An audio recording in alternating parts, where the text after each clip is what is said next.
What is up everyone? Papa B here, and for those who are new, I'm an OFW here in Malaysia trying to explore and share some stuff, okay?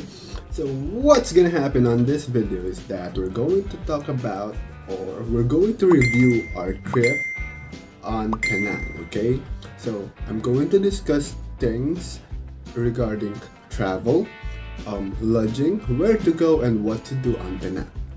But before we move on, if you are new on this channel, kindly please hit that like, share, and that subscribe button and that notification bell for you not to miss my next coming video. By the way, this is not going to cost you anything and it will help me a lot to grow my channel, okay? Let's get started with the travel. So, on the first video, we've discussed to you that we've tried to travel by bus, and two of our friends tried to go on their travel through the plane, okay? So I'm just going to give you some insight regarding that, and just in case you're planning to go on a trip by the bus, please do prepare that your butt's gonna hurt, because that's going to be around 5 to 6 hours or more depending on traffic and on the stops of the bus, okay? But yes, there are some pros, because of course it is much more cheaper, and if you do wanted to feel the essence of traveling, of course you could just take the bus, because on every stops you could just take some pictures, buy some stuff, use the restroom, something like that, okay?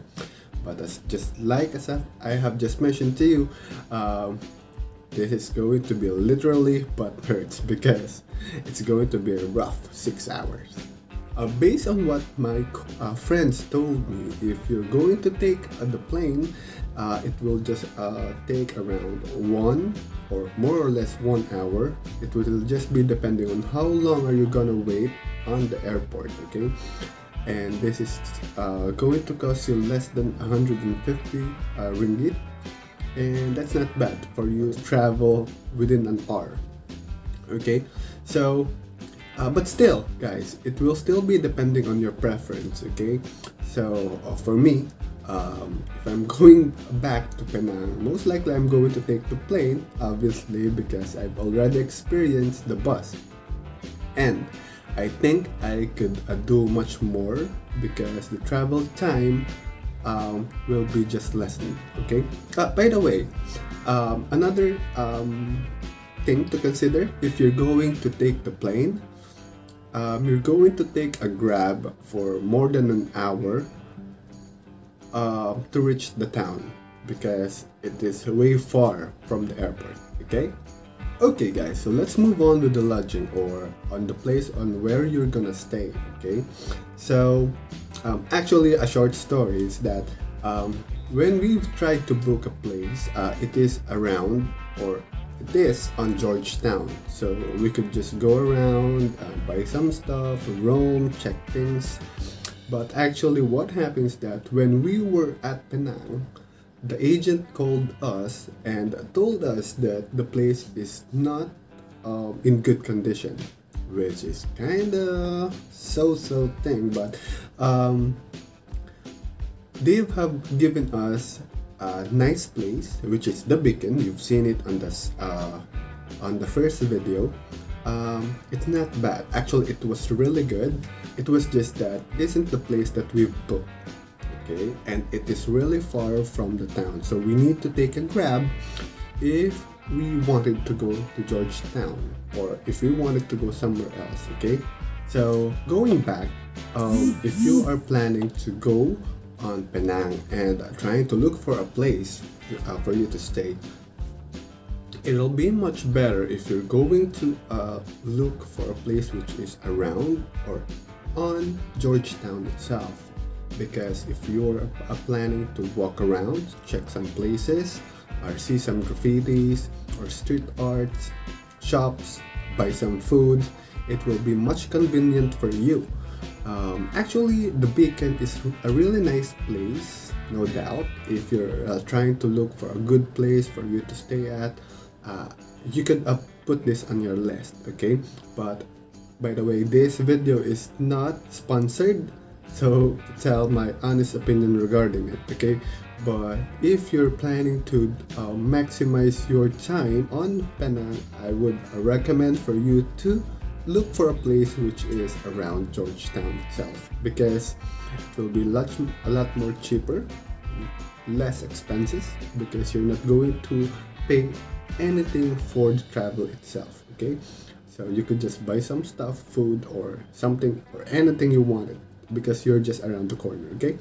So let's move on the places that you could go on Penang. Okay, actually we've missed some places like Avatar Garden, the beaches. Well, actually it was just that our schedule has been jammed because of the travel and the place that we've stayed in. As I've just told you, it was way far from the town itself. Now, on the places that we've been through, Penang Hill, actually it is a must-go place, okay? You can actually have an overlooking of Penang and the town. There are activities that you could try on. Actually, one of those is the zip line and much more. It was just that most of it has been down because when they've tried to open the Penang Hill from quarantine or the COVID-19's precautions, they weren't able to do the maintenance and the safety checking of those stuff, okay? So yeah, most of those activities weren't available when we were there, but still there are a lot of things that you could do and check, and actually you could appreciate it, really, for real. If you love the nature, because they have just balanced it, guys. There are some structures, there are some buildings they have just placed on Penang Hill, but still the nature itself is upbringing. You could still appreciate it. There are still animals, there are still flowers, trees, and much more that you could see around it, okay? And the second place that we've been through is the Kekloksi, or the temple, Buddhist temple that you've seen on the third day of our trip. This place is also really good, that you could feel at peace and the silence. And actually you will feel overwhelmed once you see how they maintain the temples and the Buddhas and the figures, because as per them, it is actually really famous around the Buddhists, because they are considering it one of their pilgrim around Southeast Asia. So this is a place that they must, or at least once in their lifetime, to visit. So if you're not a Buddhist, there's no need for you to worry. They welcome everyone as long as they're going to respect the place and the religion. Well, I'm afraid that we've only visited two of the famous places in Penang, but let's not focus on that. This experience was great and really worth the time. We can never tell what's gonna happen to us, so why not explore while we still have the time and chance.